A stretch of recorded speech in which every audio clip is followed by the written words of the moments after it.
Thank you so much for coming. The weather's on our side, the sun's out, everything's looking fantastic. Before we kind of get into the business at hand, we just wanted to do the acknowledgement of the traditional owners.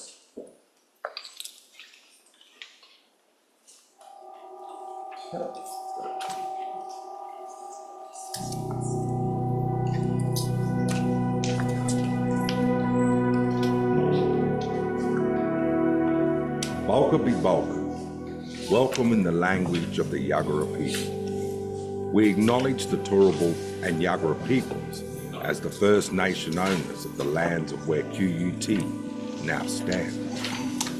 For thousands of years, the Turrbal and Yagara people have gathered along the banks of Maitland, the Brisbane River, to share their knowledge and stories. We pay our respects to their elders, laws, customs, and creation spirits. We recognize that these lands where QUT now stands have always been places of teaching, researching, and learning. We acknowledge the important role Aboriginal and Torres Strait Islander people play within our QUT community. From Moreton Bay inland as far as the Great Dividing Range near Warwick and Toowoomba, as far north as the Caboolture River, including the lands around Brisbane City, Mianji. Yura yura yinala, balka bi balka, nanguru maramakoro nganyabirali, nganyabayam. Welcome to the traditional country of the Turrbal and Yagara people.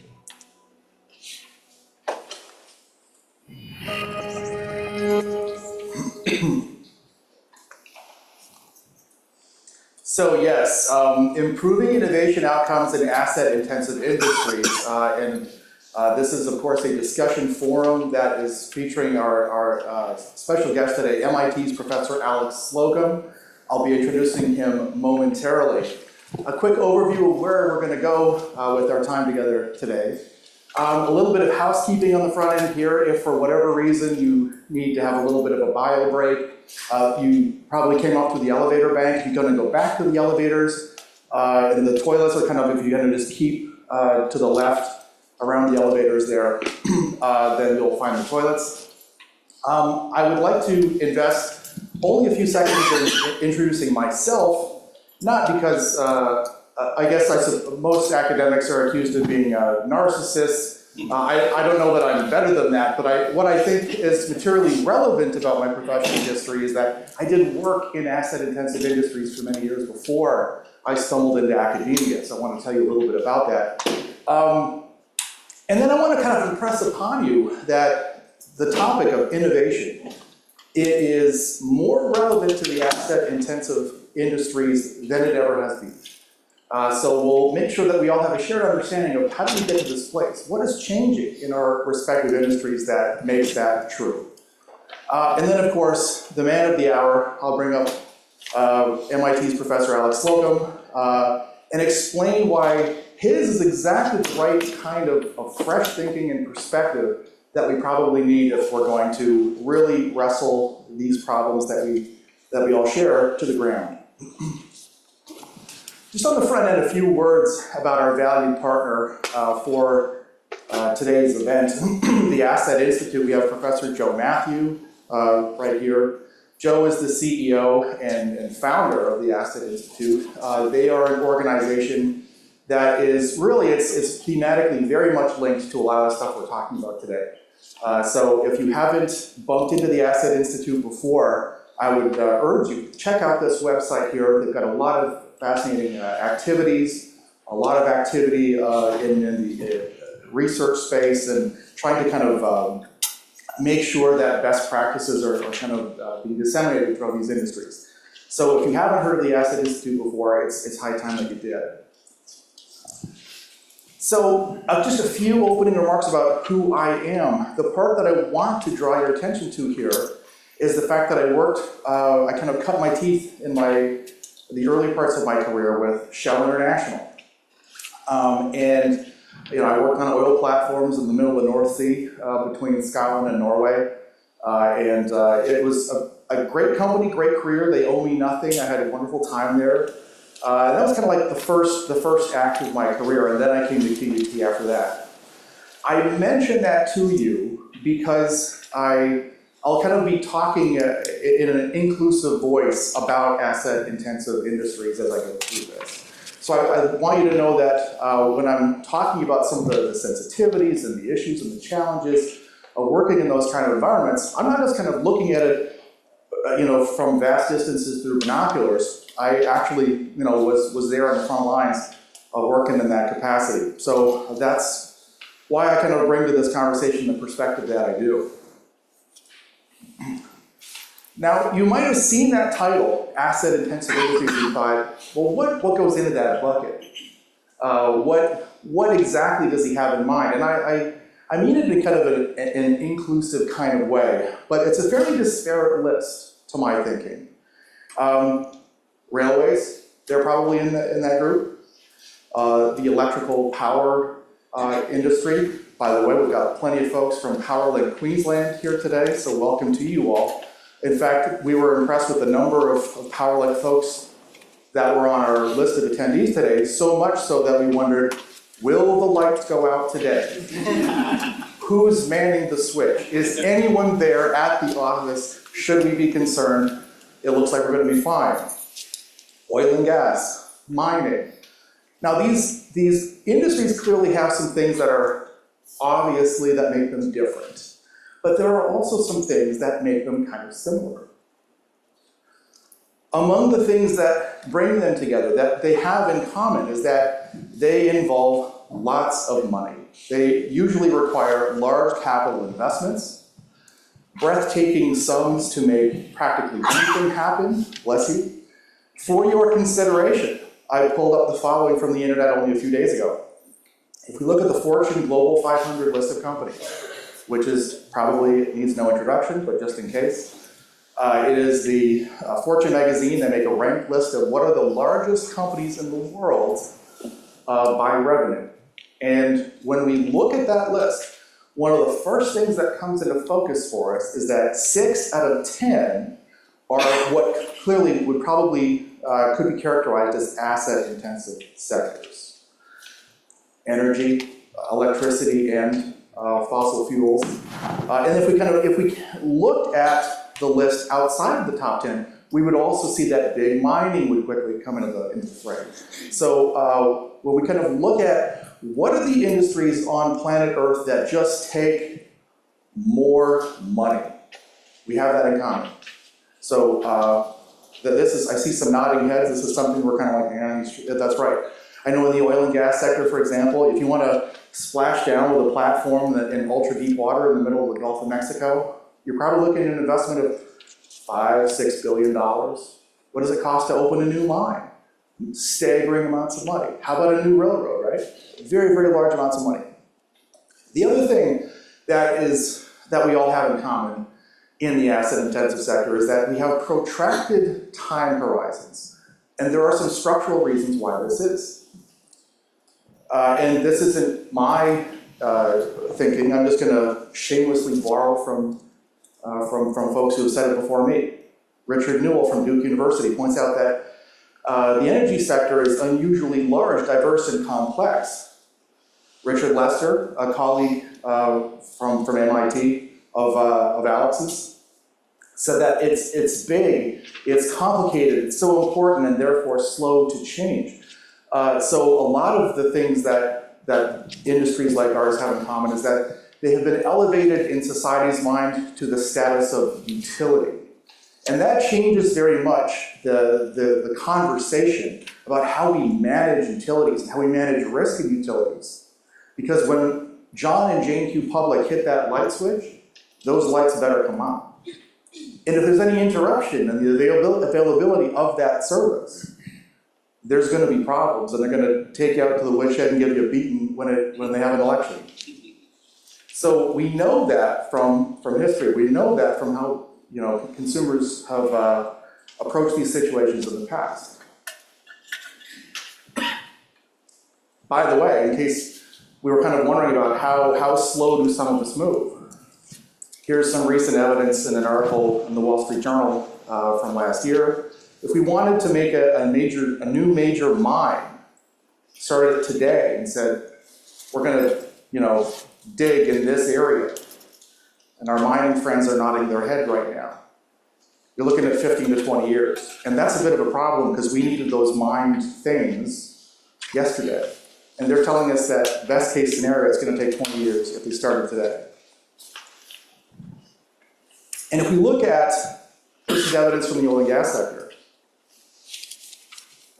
One of the other unfortunate manifestations of these protracted timeframes is that it means that, on balance, we have a pretty unfortunate record when it comes to innovation.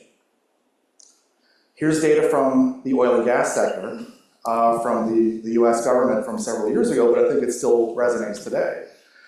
Now, what we see here is in this stacked bar graph is how much time does it take from when a new concept is a twinkle in a scientist's eye until you get a significant amount of market penetration. How long does that take, that process? And in consumer products, it can be very quick. Think phones, think iPads, etc. These things are getting replaced, refreshed every few years. That is absolutely not how it goes in the oil and gas sector.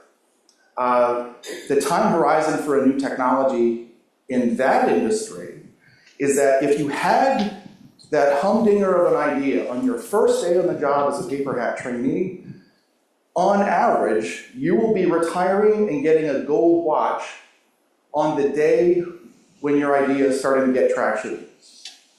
That is true of the oil and gas sector. And I don't think that it sounds completely removed and dissimilar from what other folks in this industry experience. Be it mining, be it the electricity grid, be it railways. None of us are terribly adept at absorbing innovations as well as we would like to. And our realities kind of look like that. And in fact, this is a headline written by the historian. She's from Texas. We've corresponded a few times. Dee Dee Hinton. Even when the rest of the business world trumpets what they perceive to be an overnight success, our dirty little secret in the asset-intensive sectors is that even our overnight wonders take 17 years plus. So let me kind of crystallize that idea into the following.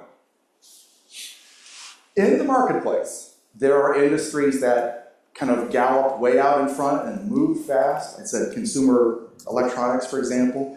You refresh your phone every couple of years. Laptops change every few years. They move fast. In the story of the tortoise versus the hare that we read our kids, there can be little doubt that we're kind of falling on the wrong side of that. We are the tortoise in this scenario. And you could therefore characterize us as we are what's called a slower clock speed industry group. So that's where we are. We've now put our finger on the pulse of the patient, and we have an appreciation for the fact that we're slow. We're doing this stuff a little bit differently than the rest of the marketplace. So let me now try to impress upon you why that's got to change. I've got a couple of examples. The first is that of the transition to clean and green energy sources. Now, some of you might be mentally switching off right now and thinking, well, okay, he's talking about energy now. I'm a railway guy. I'm a mining person. This isn't for us. I can catch a little quick nap here while he's talking about energy. Slow down. We're all in on this. Let me explain. If we're going to proceed with this electrification of everything narrative, I think we can agree that the power and electricity people are going to have to be in on this. And if we want to leverage transition fuels like natural gas and LNG, why is that not so bad as a kind of a mid-step as we're moving away from coal, for example, and kind of moving to an electrified system?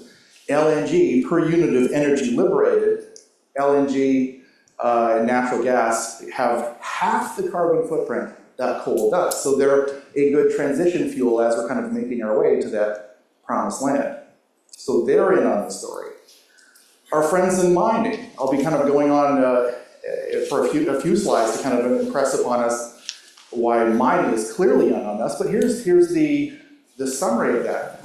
Well, we've all heard the Paris Agreement, we've all heard the high-level overview of what is required of us. If we're going to save this beautiful planet of ours, we take the high-level speech from the Paris Agreement, and we take it to our friends in the mining sector, and we say, hey, listen, we've heard the Paris Agreement thing, we've heard the narrative about the electrification. If we're going to build all that infrastructure, we're going to need a lot of metal.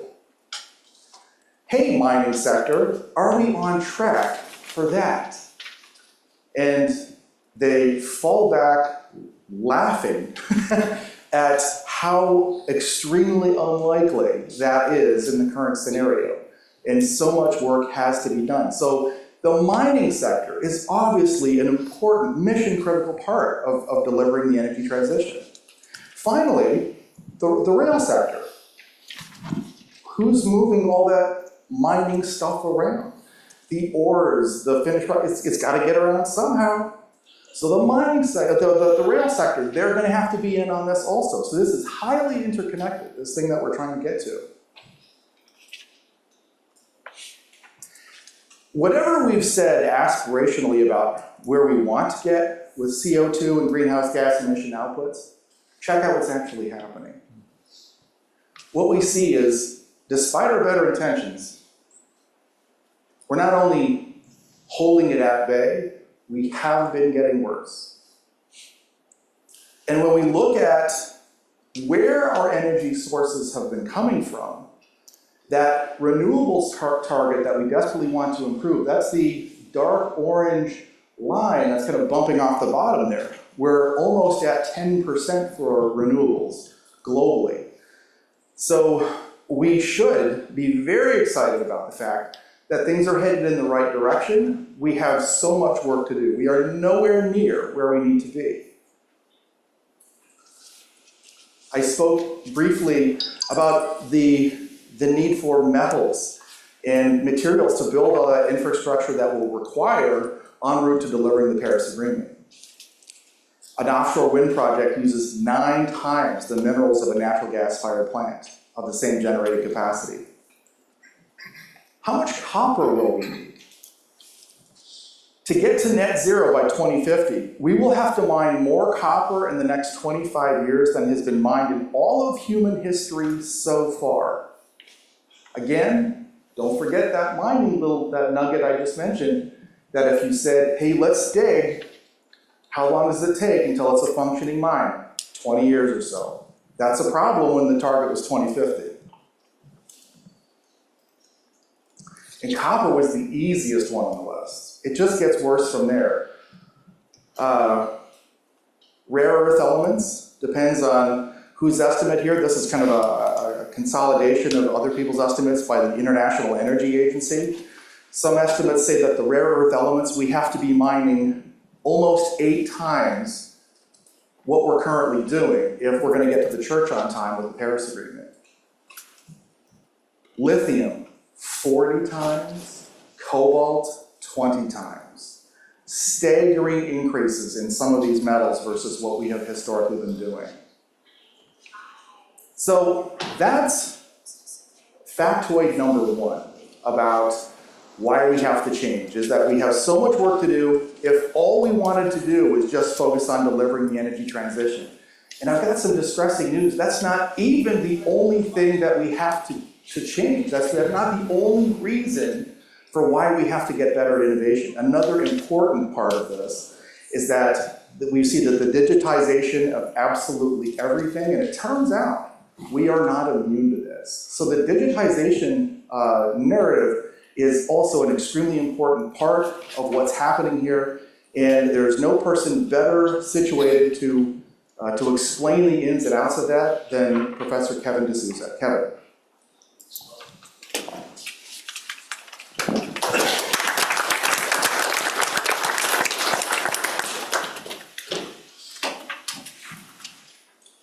Thank you. I think this is on.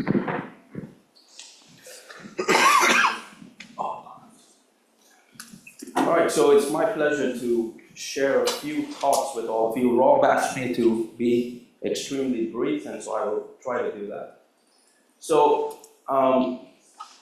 quite a few of my projects examines digital transformation, and ever since joining QUT, most of them have been in the asset-intensive space. And so, in reflecting on, I think, over 12 major projects, I want to share with you 4 reflections on where digital is impacting asset-intensive industries and where are a few of the challenges. So the first reflection I'll share with you is, while there's a lot of ambition in asset-intensive industries for digital transformation, a lot of those efforts actually end up being digital modernization.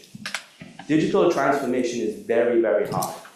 Okay, and Rob has already outlined why these are hard. So if you think about trying to forecast digital 20 years out, it's impossible, right? So while I will go and chat with a CIO or a chief innovation officer or the like, they get money, resources, teams in place for digital transformation.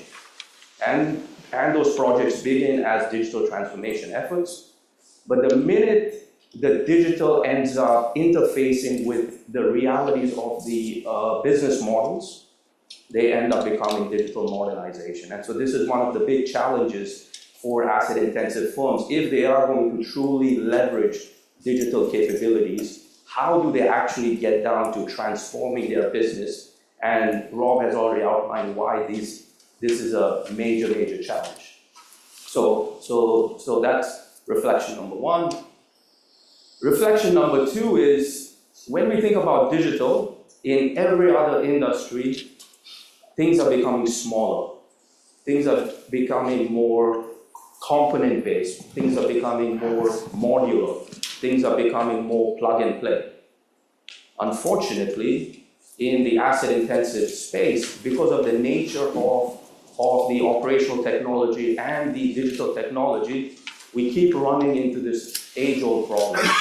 We keep linking things together, building things out. So right now, if you would like to change anything, you are just not dealing with one individual application, one individual technology. You have to look at the entire ecosystem. And this is where things get even more challenging, because it's very hard to change these platforms. No matter how much we have tried to make things more modular, what has ended up happening is we have created a complex systems where a change in one is almost impossible to do because of the ramifications across the entire system. Okay? So that's reflection 2. I'm doing good on time. There you go.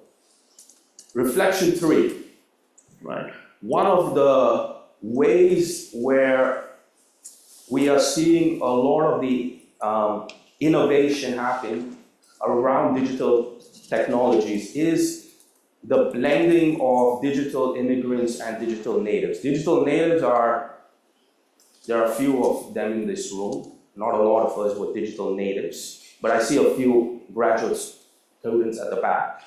Most of us were digital immigrants. And in asset-intensive firms, you see this, not a conflict, but you do see this tension between how digital natives want to use operational technology and information technology versus how the digital immigrants have actually designed them, curate them, maintain them, so on and so forth. But in leading asset-intensive firms, there's quite a bit happening in terms of how do you bridge the two, using things like virtual reality, augmented reality for training purposes, so on and so forth. We are beginning to see more sophisticated ways of using artificial intelligence to actually blend these two groups together, because again, there is a very deep skill shortage when we come to digital capabilities in most of the asset-intensive industries. And so resolving this is going to come down to how firms creatively use emerging technologies. And then my last reflection, and this is one that came from months of work at one of the major mining firms, where we were looking at innovation programs. And we kept seeing a lot of experimentation happen. Experimentation around new technologies, experimentation around hackathons, experimentation around ABC. But almost none of them were able to reach any scale. Okay? Because as you think about innovation in most organizations, they don't have to deal with the large scale issue. So if I'm Apple or if I'm IBM or whatever, I can experiment and then scale it quite quickly once I know a proof of concept has played out. This is not true in asset-intensive firms. Asset-intensive firms have this dual play. You have experimentation happening in small, agile kinds of projects, and then you have the rest of the organization that has the 20-year horizon, the 5-year horizon, so on and so forth. And in order for us to really maximize the potential with digital capabilities, I keep harping on this. What we need to learn how to do is jazz at orchestra scale. So if you think about a jazz band, a group of experts come together and they create. That happens in asset-intensive firms. But the rest of the firm runs like an orchestra, where everything's planned, everything's scheduled, everything, because of risk, because of health and safety, so on and so forth. If we are going to leverage digital technologies, I think it is going to come down to how do we build processes and how do we build protocols in place to do jazz at orchestra scale. So those were my 4 reflections. Over to you, Paul. Thank you, Kevin.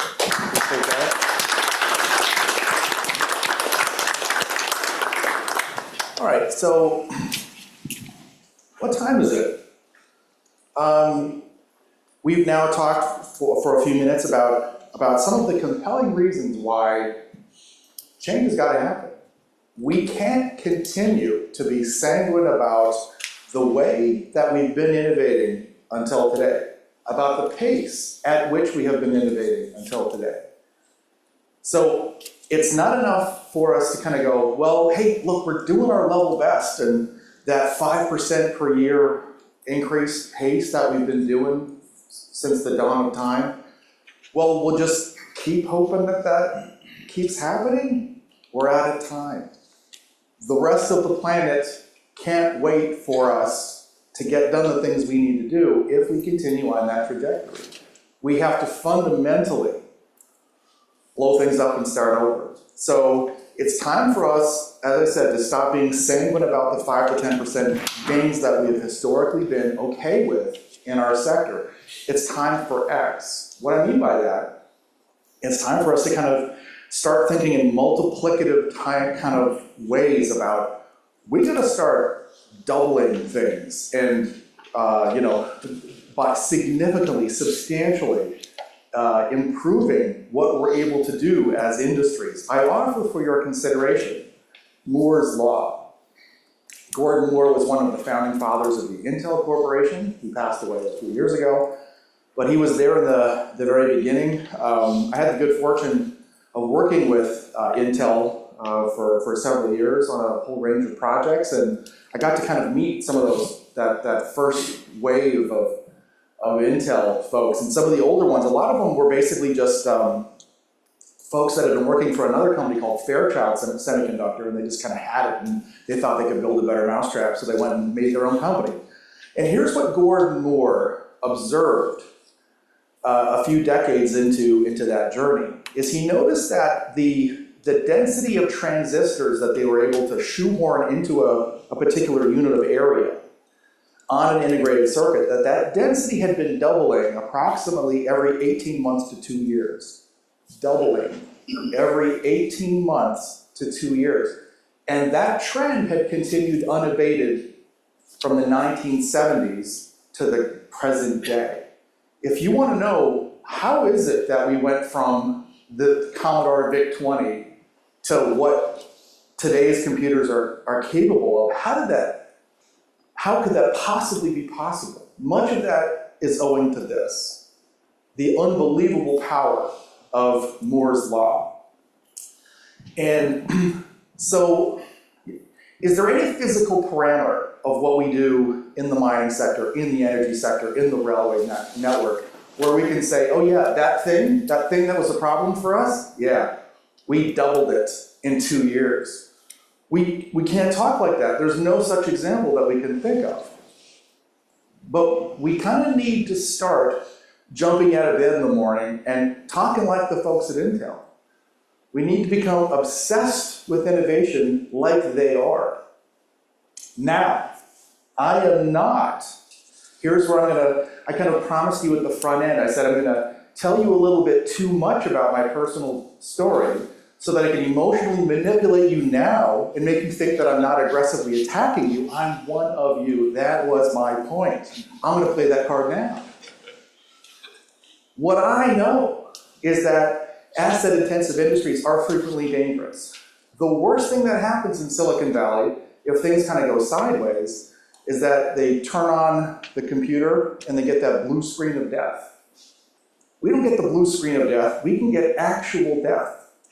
That's a whole other thing. And the cultures of our respective industries, of the folks represented in this room, those cultures have kind of evolved and developed over very long time horizons because we have learned the consequences of what happens if we're not careful.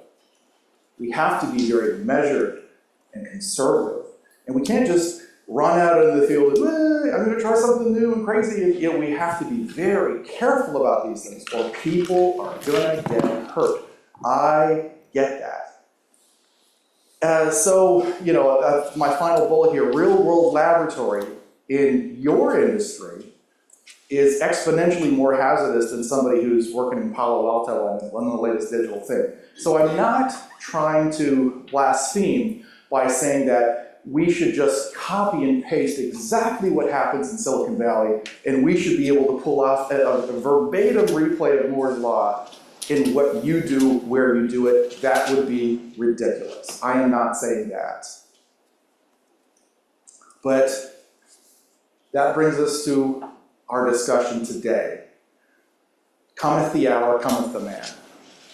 This guy has some thoughts and perspectives and ideas that we should listen to. It is time for X, and this guy is all about the X. Professor Alex Slocum, I first heard of the legend of Alex when I was a grad student in the US, and a friend of mine was, he had just got this exciting new PhD project, and he said, I got this PhD supervisor. I'm telling you, he's just different.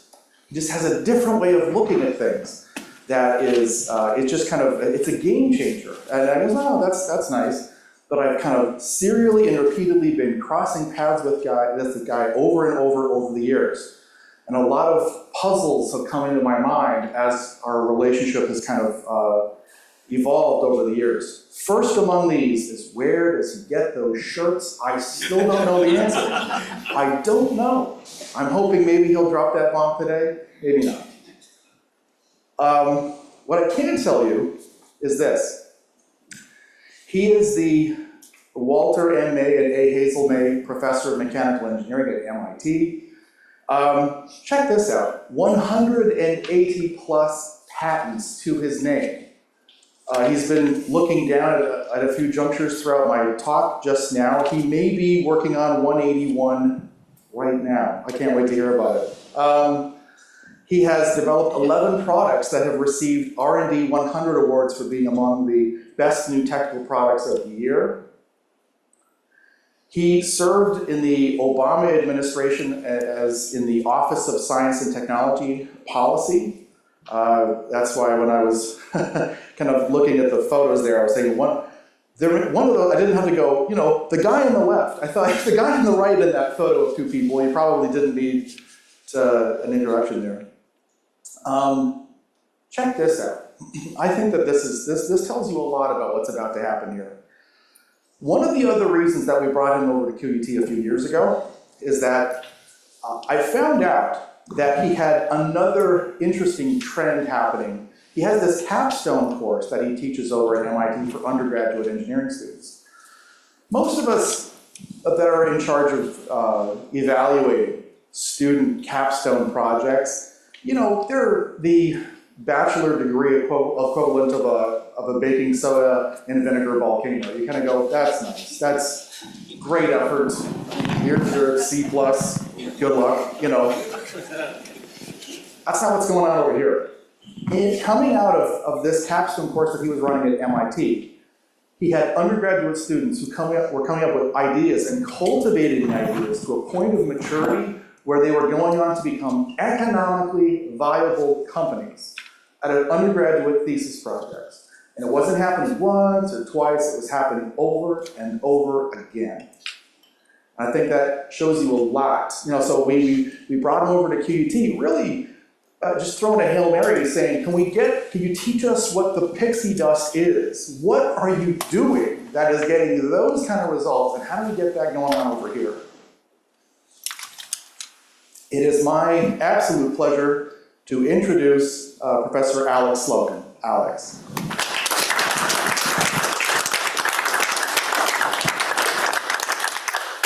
If this thing goes on automatically, look and see first failure. It's too kind. First of all, the shirts come, my wife's a geek, and she stays out of trouble by designing clothes. And so she finds wacky fabric according to the theme of wackiness that's in the family at the time, designs a shirt, Aloha style, because I grew up on the beach in LA. And yeah, that's where they all come from. Okay, so if you look at my hands, they're full of calluses. We have a working farm, and I bring students up and I teach them how to work hard shoveling poop. Now, some people would say, I teach the students shit. And what's the first thought that goes in your mind? Yeah. No. I teach them super happy, innovative thinking. And this is what's going on here is that I'm not any different than anybody else. I'm just less shy than most. And what I do is this work here? Yeah. You see, this is the whole theme of my life. It's St. Benet's principles. If you know mechanics, St. Benet's principle, big, I won't go with it. If you have a beam and it's bent, do we have a straw? If you take a straw and you pinch the end closed, and if you go back like 3 to 5 straw diameters from where you pinch the end closed, you can't tell you pinched the end closed. It's cool. There's lots of math behind that. And I call that reciprocity. 1 over sad, walk away from it to happiness. So the 180 patents or so, I didn't invent hardly any of those. I was a member of a team where I was able to help people come out of their shy cocoons to not be afraid to do the complete opposite of what they were thinking. And so that's my message to you is cast off your shyness. Whatever you think you're doing that's perfect or not perfect, look at the opposite. And the key thing we're going to go through here is you do so while looking at the physics and running the numbers. Because your mamas may care about you, your papas may care about you, your girlfriend, boyfriend, whatever may love you, but nature doesn't give a shit. Remember, super happy, innovative thinking. Physics does what it does, and that causes failures. So one of the things I do is I'm a mechanical therapist. I listen to you. Tell me your thoughts and fears and dreams. I'm so sad, it doesn't work, it broke on me, and I worked so hard, and I prayed to God, God, please make this shit work. So I listen for the whining and the howling, and to me, that's where I can go and invent something. So I'm listening to you, Rob, and I'm sketching, because it's going to take 30 years. Well, that's the problem, is we're gonna figure out how to D30 years it, okay? And I can have now that I know your slides, I think, I should have brought another slide. If you look up, there was a company called Schlumberger, it's now called SLB. I think they hired the person from Coca-Cola to change the name. And one of the reasons the United States is the world's biggest oil and gas producer, getting bigger, and you mentioned George Mitchell. So Mitchell was the wildcatter who had the gumption to say, you know, if I go straight down, if only I could go sideways some, I could drill from one platform many holes and cut costs. So this gets back to the asset thing. So Mitchell directional drilling had started, but it's hard to turn the corner, and as you go deeper, more expensive. And I listened, and I worked with Schlumberger for many years, and I heard it more and more whining, the directional drill is failing, it's so expensive. Why is it failing? So it's called the orbit drive. I had an idea, worked out the math, horrifically complex math with fluid flow. Everyone tells me you can't do that. Ran an experiment at work, did a prototype. A very young engineer, Nevis was the guy who I want to do that. And his boss was like, you do that and it fails, and he said, well, I want to give it a whirl. So it only took us 7 years to go from the wacky idea and the math and the experiment to the orbit drive. It doesn't fail. It's drilled more hot, deep directional wells in the world than any other drill bit. And that was my idea, which is maybe 0.1% of what it took to actually get to market. So that's the other lesson. No matter how wonderful you think you are, or thank you very much for all these accolades, but no, I'm just an old farmer who shovels a lot. If you don't have a strong team that also has the same, your idea ain't going nowhere, you're pushing on a rope uphill. So that's part of the culture that we want to do also, okay? So I'm howling away here, let's have some fun. So everybody get your notebook out, or piece of paper. Because you're just gonna sit here while I'm doing all the work. Y'all gonna work too. And as I'm babbling up here, I want you to think about what drives you crazy. It can be at work, it can be at home. I want you to be thinking about writing down the problems that most, and then we're gonna try to apply some of these lessons in the team here to develop the beginning of potential solutions, okay? Because maybe we'll get some ideas and companies that'll start out of this thing, right? Because why not? It'd be a lot of fun. Then I can justify coming back and go running around your beautiful basin and drinking your, which I think you call it beer here, but it's a little bit like, because I'm from New England, I like, IPAs, it crawls out of the cup. Okay?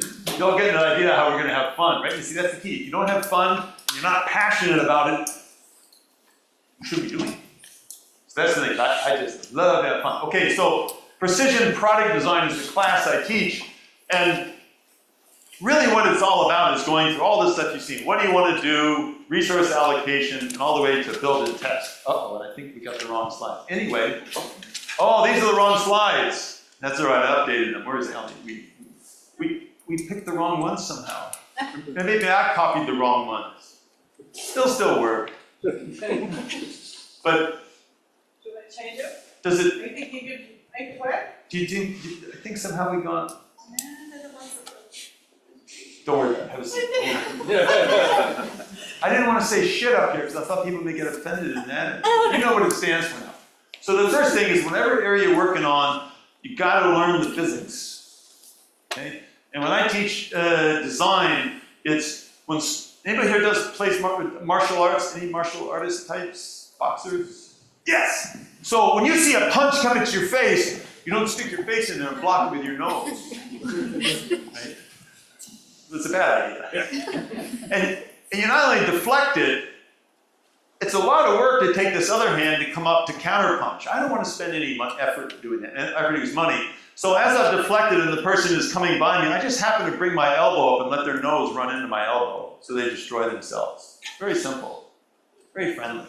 And that's what we're going to introduce. If you understand the fundamental principles of how machines work or electronics, you can play the game for less money. Money is energy and effort, and in the end, time. You may have heard this thing about, well, the key to innovation is you got to prototype early and often and test, test, test. Right? It's really exciting and students love it because they don't have to actually work. They get to make shit and throw it away, which is a waste. Because let's take a survey. How many people here were born? Maybe there's some aliens or some of this artificial intelligence. And how many people are going to one day die? Okay? Birth, death. Click, click, click. So when you take 3 years or 30 years to innovate and bring something, your brilliant idea to market, you've wasted valuable chunks of time and you don't get it back. I can attest to that. Okay, so you get there more efficiently by knowing the physics. So you'd rather write the equation and do the simulation and a balance of simulation with practical to get there faster. Right? So don't glorify, it took it 5 years and 6,000 iterations to get there. No. That's hogwash. Okay, so what we do is we take the fundamental principles, I call them, FPs, and here is the key to innovation. I kid you not, if you look at any industry, your own people, anything, you ever find that like some people who are like, squirrel! You have squirrels in Australia, right? Well, They're possums. possum! Snakes ate them. Yeah, you get easily distracted. So a lot of the really creative people, they're ADHD plus. Their minds are like pinball machines. You guys still know what pinball machines are? They can't focus, or they just zing! And that's okay. Or they're dyslexic. I used to have a bumper sticker on my whole truck that says, dyslexics untied. Okay. And here's what's happening, which is the difference between, quote, AI and NI, that's natural intelligence. I postulate, right, there are 7 things you need to do to innovate. 7, count them. Now, how many people are being observant there? That's the first thing, you gotta watch for details. And the 7 things are functional requirements. What do you want to do? The next thing is ergonomics environment. In what context are you doing things? Is it a clean room or is it a mud room? Because quite often the killer of ideas is reality of the environment. And that will include ergonomics too. If you can't get the local people on board, you are not building that reservoir, period. Design parameters, that's what Legos you got with which to work. We don't have any adamantium or wonderfulinium, materials that last forever. Doing wells in a sour gas, you can't go over 140 KSI under P110 steel. You can't. And if the well is that long and tortuous, you're gonna have to go to a thicker wall thickness, period. Physics says you can pray all you want. If you use a normal thin wall to minimize material costs and save money, it will break. I have spreadsheets galore for that, and work with forensics and insurance companies. It's terrible. Okay. And then, my favorite-ish, analysis. My mother was a mathematician. I was basically raised by my mother. My dad's a physicist, but he's a playboy. My mom was the real chainsaw on wheels. Physics, modeling. Run the numbers early and often. Don't prototype early and often, calculate early and often. And then bolster that with your experiments. And then references. All this brilliance. Oh, it's so good. Oh, it's been done. Oh, it's so wonderful. I'm so smart. Research, chances are it's been done before, particularly if it's mechanical in some form, and then you build on it. You stand on the shoulders of giants.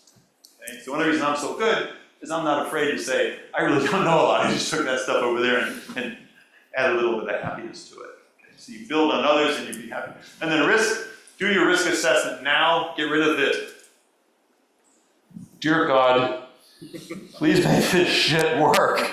Because I didn't feel like spending the time to use my brain and the physics you gave me. God says, I'll break it just for fun. And then whenever you find risks, you fix it now early in the design stage. It's the countermeasure, and this is a risk, and often what you need is to do that. Okay, now, let's do a real practical example. this directional drill. What happens is, as you go deeper and deeper and deeper, and the earth gets hotter. And they all have to have actuators on there to move the drill bit, to direct it to drilling. And it's all hydraulic. And the seals, particularly you'll get a 10-kilometer hole, or even after about 5 kilometers, that much heat and the pressure, the seals, which are always mushy, fail. Now, I'm from the United States, and I know you guys like to make fun of us up there, but we believe in this thing called intelligent design. You've heard about that, right? I approve. If you read your religious texts, or whatever flavor they are, you'll find in the footnote on page 32 that there's a reason fish don't have propellers. What? God, she knew there would be a problem with the seals. So the number one killer of equipment, which is the number one pain for the asset industry, your number one pain, which is one of the reasons why innovation is so hard to get adopted, is not, the big macho porter machine design. It's the seals. Because if the seal or a filter fails, you get junk in the bearings and stuff, and it tears up the machine and it fails, and it's hugely expensive. So what I did for this bit, how did I solve the seal problem? Research? Research, right? I could spend 5 years and 16 chemist PhDs, or I could say, no seals. It's like Edna in The Incredibles. Anybody see in The Incredibles? No camps. My mother's Ukrainian, so I could say no camps in the next one. So I got rid of the seals. I designed it to not use seals. It doesn't fail. Ain't no seals to fail it. So that's the key to how I operate and how I try to teach is you identify the problem, you work the math out, and then you ask yourself the question, can I beat it to death? Can I block that punch with my nose, and have a strong nose, or just step aside? Okay, so that's what we do, and this gets back to the ADHD, which I am a little bit. It doesn't matter the order in which you think, as long as you cover all 7. You can bounce around as much as you want, and you'll find that often you can only do this and that. That's what teamwork is for. So as long as you have a team where everybody's bouncing around, all 7 are covered, you can move fast. Okay? That's the key to innovation. And strategies, and the next thing is teamwork. The way we work in teams is very efficiently, and this is why I have you all do this. Some people, I know this is a shock, are very shy like I am. And you have a team, and those quiet ones don't say anything. And how do you get Einstein to speak? They often won't. Even the shy ones, especially the shy ones, typically aren't shy ones. Even the shy ones typically are not scribbling in their notebooks. So what you do is when you get your team together, okay, people, we're going to solve this problem. And then everybody's got the same, aware of what the problem is, go away. And individuals work in your notebooks, sketching out, thinking, doing everything you can on those 7 cycles. Then you come back together and you pass the notebooks around. Quietly, everyone reads everyone else's notebooks. And then you brainstorm. And then what will happen is that if one of the shy ones has a really good idea, and they don't say anything, one of the louder ones will say, yo, what about Bernard's idea? That was really good, doesn't use any seals. You see how that works? And it's really good for shyness, for different cultures, racial, gender, whatever flavor bias you want to call it. People are human, regardless of any of that, okay? And so that works great. So try that experiment. We're going to do this in a little bit. Everyone's been sketching in the notebooks, and we're going to break you all up under the copy thing in groups of 3, and I want everybody to read everyone else's notebook and see what everybody said, what you scribbled and wrote. And then give feedback on paper.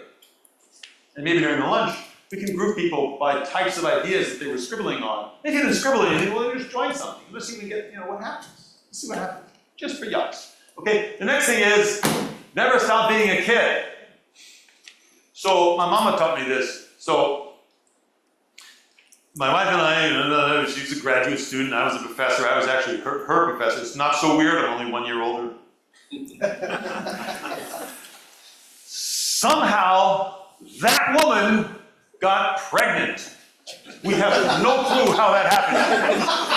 I was a young professor working, hard to try to get permanent tenure, and she was trying to finish her degree. So,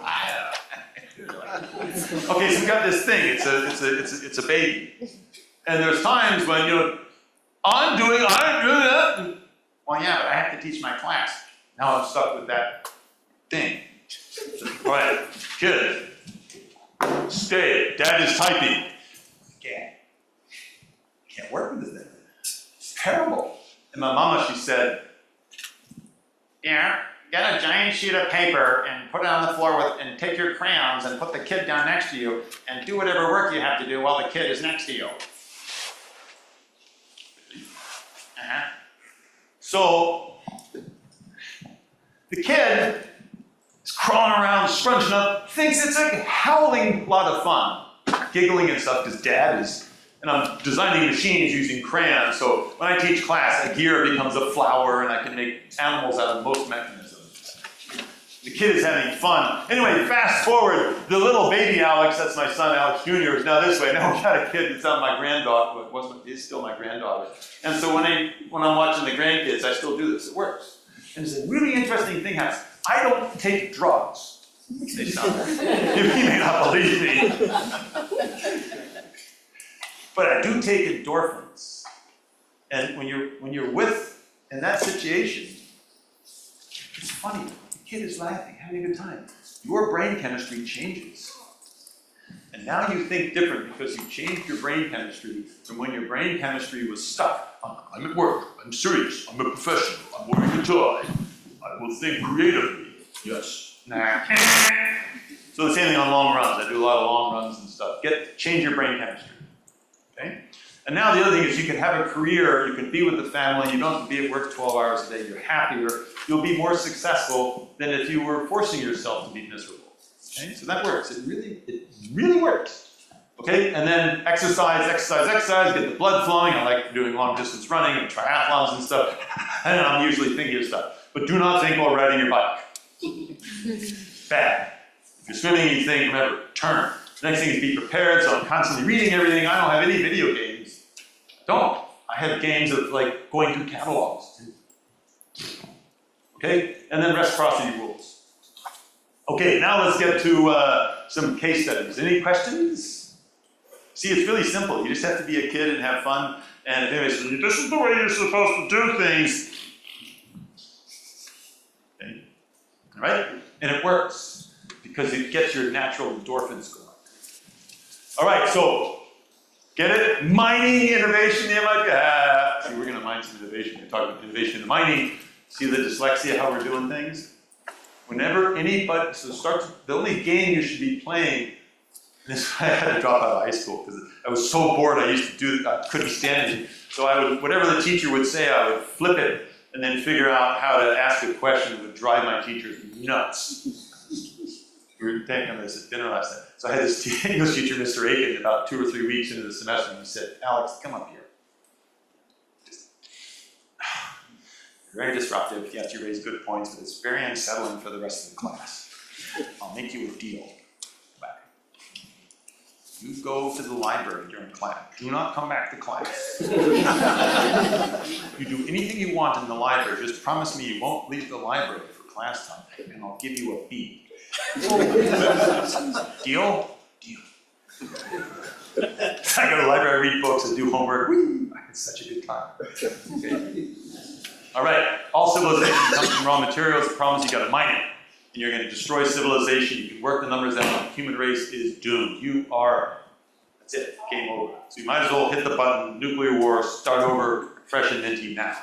Or recognize this has happened before. And if you go back in your research, civilization in the late 1800s was doomed to fail. It was literally called the Great Horse Manure Crisis. All the major cities around the world were piled high with horse pokie. And it wasn't just, from politicians. because that was the mode of transportation. Mountains of this stuff. And then the internal combustion engine had been around in cars, but it was just kind of a, and then the horse and carriage industry had said, you can't have these things, you go so fast, it'll suck the air out from inside and everybody will die of asphyxiation. But you gotta keep going with horses. And if you look at the curves of how cars came along and shot up with some of the mass production that did it. And that's starting to happen with a lot of the solar and wind. And I think we can do it with mining. I'll show you how, okay? So we can fix it. All right, so lithium, we gotta have it. Yeah, and the huge new mine in Europe was supposed to open to meet all the Europeans saying we have to have batteries for everything. But no lithium, because the people don't want it. So what are you gonna do? Okay, so when it happens in the land runs low. And you guys in Australia, oh, good luck, we've got the giant comet, we'll just dig the whole thing up. Did I say that right? Yeah. Bad idea. But I think the answer is the ocean. And the reason is there's this stuff called rain. And rain falls and it's acid and stuff, which is a good thing because it leaches minerals out and it all flows in the ocean. Now we just got to get it back. Okay, so that's the general theme here. How do we do this? So let's look at the numbers as opposed to the hype. So how do we go to ocean mining? Okay, and the key is we're going to look at where the return on investments are, where the costs are, and then we're going to see how we can drive the total system cost down to give us a good return on investment. So that's another thing I work very heavily with in terms of innovation and trying to design physical systems, is I want to understand the costs. And that's where the management group here is working within not only industry, but accounting. It is so critical. I can invent anything you want. And I can teach students how to invent anything business wants, but we gotta know what to invent. And the only way the industry knows what to invent is what costs too much. Okay, so that's kind of what I see as a big missing gap, is your people and my people don't get together and talk a lot. And that's what I'm hoping to work more and more with you guys in your big 3-year effort and stuff, is to understand more what the asset industry needs so we can get you innovation, and not only just the innovation, but follow through to how to get it to production, and not in this 30-year stupidity. That's just totally yicky. But in the 5 to 10 years, it took us 7 years to go from the brutal math to the orbit drive was in production, drilling holes, 7 years. So that's pretty fast. Yes. And that was driven, by the way, because the industry, oil and gas industry, said, we got to drill more directional holes. Okay, so we can do that. So the areas I want to cover, just the first two, the last two, we got lots of fun case studies, but we don't have that much time. So now let's look at the big system. So, and I was working with some friends down in Wollongong where they're looking at doing potentially offshore wind, and then there's actually up north of Sydney was another site. And basically offshore wind as it exists now is kind of an engineer's welfare game. Feels good, but you can't make it compete with onshore solar or natural gas.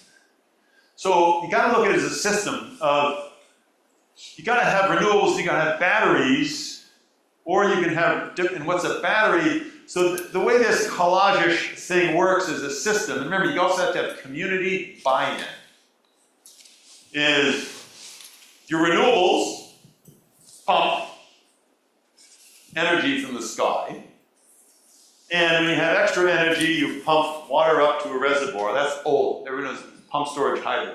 What we're going to do with salt water, because you don't have that much fresh water. Oh, the salt water, if it leaks, it'll destroy your aquifer. No. You got to remember that the reservoirs aren't that big, because it's just enough to hold the energy for a day. And if you discover a leak, because you got sensors, you just drain the whole thing right away. So it's not a lake like ginormous hydro lake you're used to. The key thing is, and you can still maybe barely make enough money with this to make sense. You're still not necessarily going to compete with batteries. But what else is in the salt water? Water and minerals. So you have a huge flow rate. And now how do you absorb the minerals from that massive flow rate of salt water in and out? And And that's what it sounds like a great idea. I'll show you the spreadsheet in a minute. And the next thing is that you guys sometimes have this thing where you don't get too much rain and you have this drought stuff going down. So now build the RO system in here, and now a lot of the plumbing and the pumps for the RO system are now shared by the pump storage hydro, so you can drive down the cost of your RO system. And the big thing in RO systems is you generate brine, and now it's costly to get rid of the brine.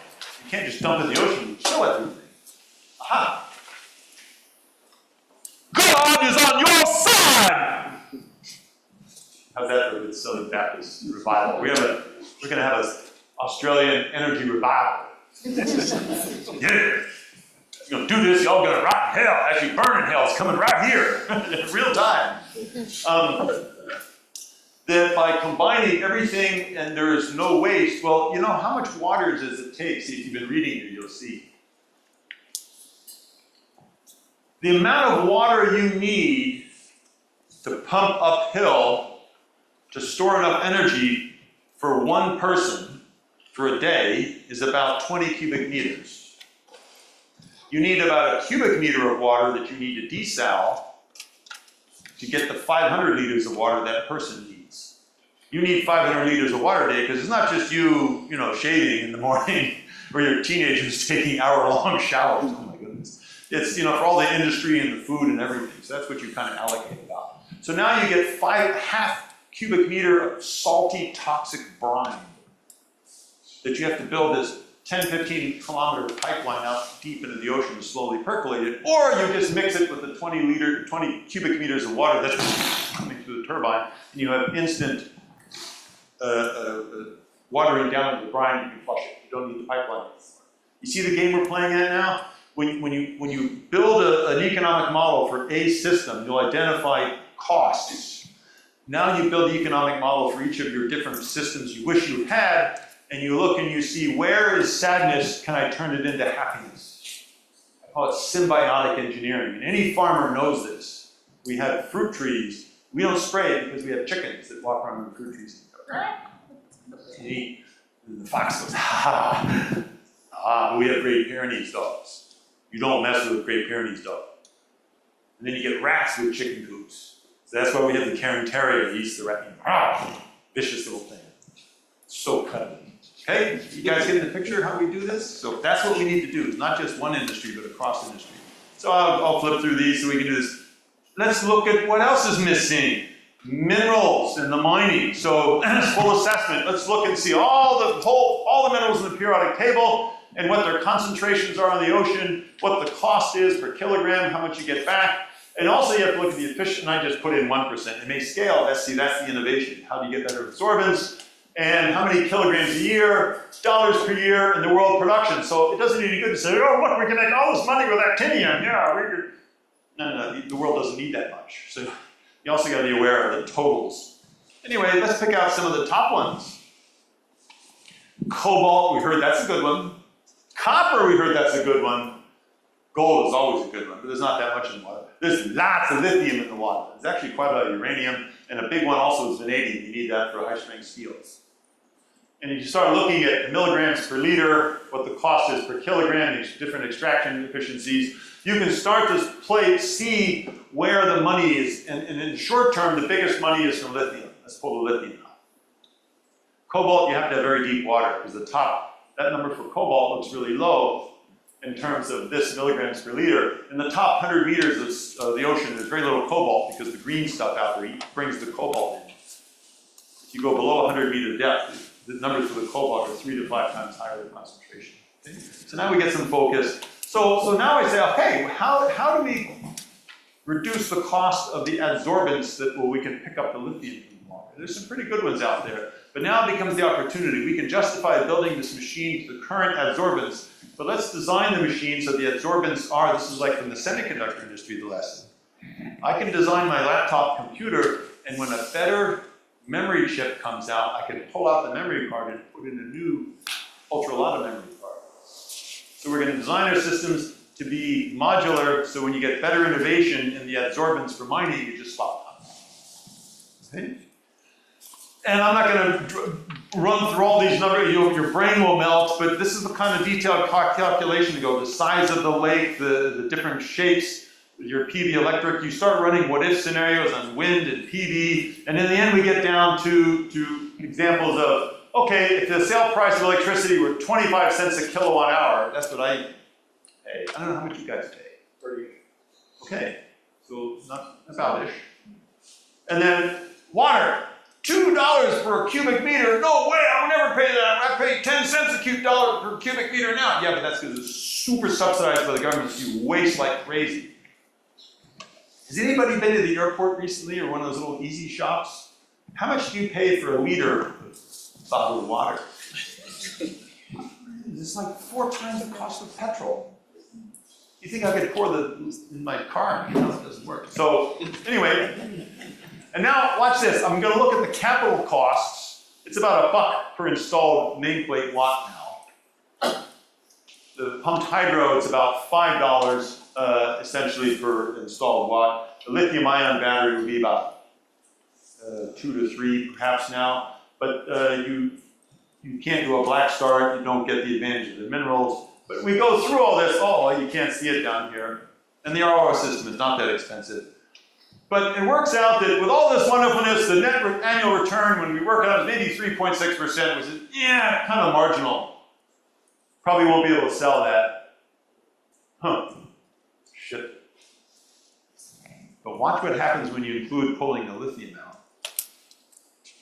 17% return on investment with current technology for lithium extraction from salt water. Dude. But you could never afford to do lithium extraction from salt water by itself. But if you combine it with the energy storage of a pumped seawater system, you can make some serious money. So how do we bring the parties, the lithium miners, together with the renewable energy people, with the grid people? You see, you gotta invite the right people to your party in order to really have fun. And that's what I hope that this new center you guys are doing will help do. Pull these parties together who are currently like, oh, I don't want to do it. And that's the key. To having fun is to get the right kids together. All right, so there we go. And then deep ocean mining. So now we get to nodules. And you have these cartoons like, someone obviously from the agricultural industry who does corn farming did that one. And then obviously, some futuristic, high-powered, robotics AI nerd did this one. And they're both stupid. Because they're not practical, they're not real. Why aren't they real? They didn't do the numbers. If I take 1 kilogram of nodule and I raise it 4,000 meters, I need about 0.01 kilowatt hours. The system efficiency, which most people forget about, is at best about 30% for converting energy into a machine mechanical motion. And so now I really need about 0.03 kilowatt hours for that kilogram. Now you look at the cost of energy in a remote location, for example on a boat, and now you're about 50 cents a kilowatt hour. Okay? And then so you add this cost, 7 cents per kilogram, ore concentration is maybe 10% in the nodules. So it's going to cost you about 73 cents per kilogram of the actual ore to raise it up from 4,000 meters. All because of the energy. And basically you can't afford to do it. By whichever happy, wonderful machine. The problem is getting it from here up 4,000 meters.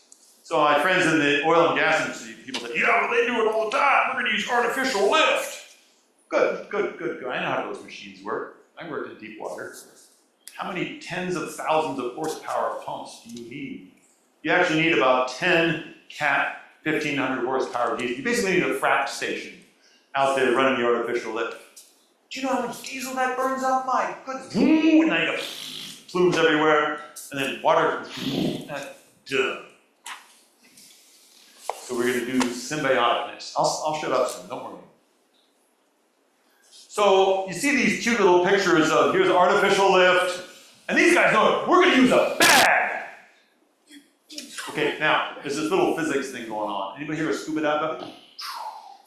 So 10 meters of water is how many atmospheres?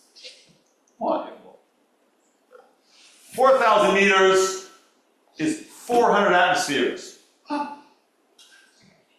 That means if I'm going to be floating this up here, and I need a cubic meter of gas up here, I'm sorry, a cubic meter of gas down here to start to raise up a ton of ore, that becomes 400 cubic meters at the top. You know what happens to your balloon? No worries, I'll use a bigger balloon with lots of flop in it, like the shirt. They just ginormous bag. Plus, the bag people would love it. And no, you can't go and get a condom manufacturer to design it. Doesn't work.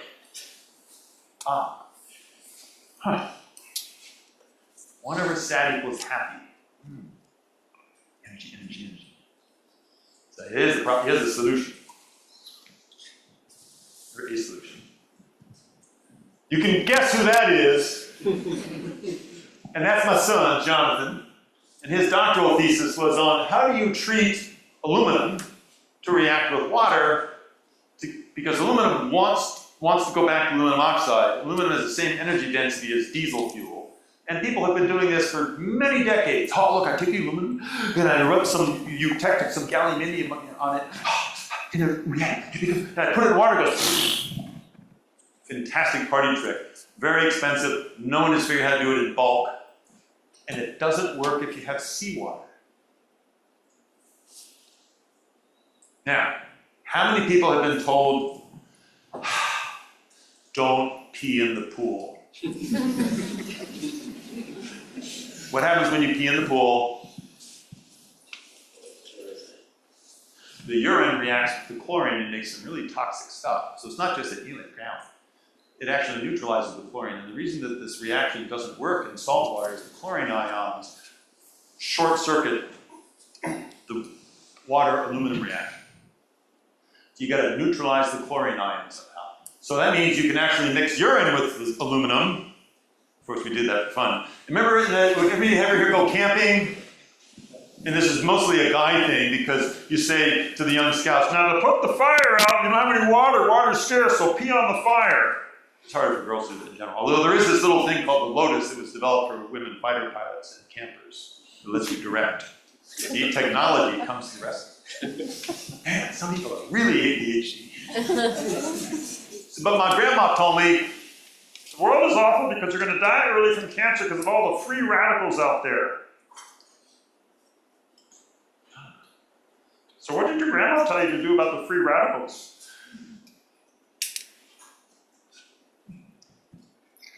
Eat garlic. Red wine, that's my favorite. But there are foods that neutralize free radicals, and chlorine is a free radical. So we ran out to the kitchen, my son started saying, oh, yeah, take this. I took. And the other good one for against free radicals is coffee. Okay, it turns out it's actually the caffeine in the coffee. So I put a little bit of instant coffee in with the saltwater mix. Okay, you have the saltwater mix with the aluminum, treated aluminum, and then you put some Folgers instant coffee, your starter goes, dude. So now we're tearing through the kitchen, we're testing red wine, grape juice. It turns out that a biphenol, so there's I'll go into the chemistry lesson. Now, it's interesting, if you take whole wheat flour, it works. If you take bleached white flour, no effect.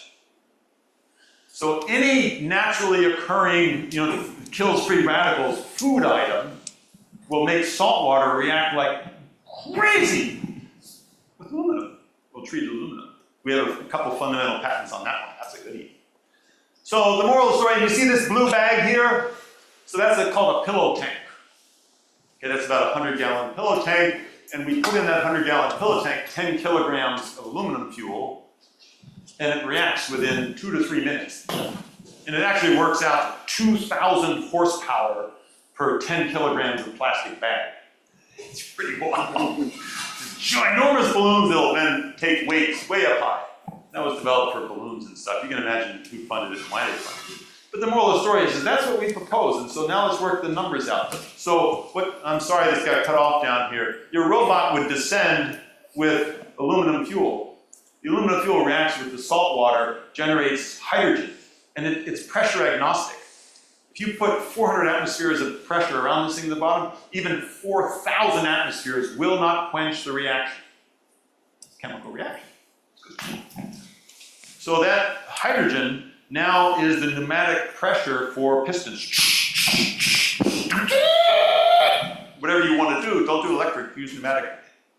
And every piston goes, you always have an ejection on the reverse of the out. Every motor has an input and an output. The output goes and will displace water from wound carbon fiber pressure vessels. This is everywhere they're used, for normal gas bottles. You displace it all, it raises the surface. Now the gas that you filled in down below is now 400 atmosphere hydrogen at the top. Then we work the spreadsheet out, you take a vessel, and you can actually have enough hydrogen now to power the vessel's fuel cells to go back and forth between the shore and not use any diesel fuel. Symbiotic engineering. Okay, so we do that, and we work the numbers out, and we figure out the costs, blah, blah, blah, and yada, yada, yada, and the work turns out you can be competitive, we think, with these type of minerals on land, actually. Dude.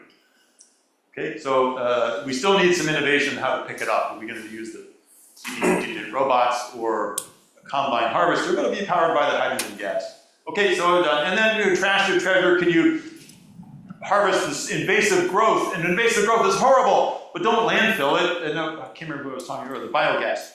Who is the biogas lord? Who's the biogas lord here? So all this stuff that's invasive and painful, turn into biogas. And we did this nice study on that. And I think the oil companies are getting the message, because in airlines certainly want all that stuff. And then last thing, solid base, you have people talking about raising big weights up and down, right? And I say total shit. Super horrible, icky thinky. And all these systems sound cute, they get a lot of government funds, but I work the numbers out, the spreadsheet, and the total costs of everything. I work on the cost of bearings, cables, maintenance costs. Usually the maintenance costs of these systems are not included when they do their levelized cost of electricity. So they make it sound on CapEx, it's wonderful, but the maintenance costs kill you, they're total garbage. It'll end up being about $1 a kilowatt hour by any of the raise weight and lower it down systems.